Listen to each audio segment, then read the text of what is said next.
Good morning everyone, life with সঙ্গীত day 9-এ তোমাদের সবাইকে ওয়েলকাম। আর আজকে সকাল সকাল বেরিয়েছিলাম একটা কাজে, আর বাইরে রোদ দেখো, কেউ বলবে এটা বর্ষাকাল। আর বাড়ি ফেরার সময় দেখতে পেলাম এই গাছের দোকানটা। ব্যাস, গাছের দোকান দেখা মানে নিজের পছন্দ মতন একটা গাছ তো নিতেই হবে। রথের মেলায় যাওয়ার ইচ্ছা ছিল গাছ কেনার জন্য, কিন্তু যেতে পারিনি। তাই জন্য এই ছোটখাটো দোকান থেকেই পছন্দ মতন গাছ কিনে নিলাম। বাড়ি ফিরেই শুরু করে দিলাম গাছ লাগানোর প্রস্তুতি। প্রথমে এখান থেকে কিছুটা মাটি সরিয়ে নিচ্ছি, তারপর গাছের নিচের যে প্যাকেটটা ছিল সেটাকে কেটে আর গাছের সেই মাটিটা একটু আলগা করে নিলাম, নিয়ে বসিয়ে দিলাম টবের মধ্যে।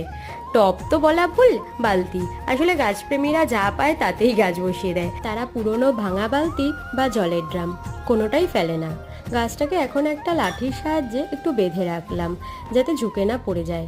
আর এত রোদ বলে বিকেলবেলায় দিলাম গাছের গোড়ায় জল। আজকের মতন এতটাই, দেখা হবে আবার পরের ব্লগে।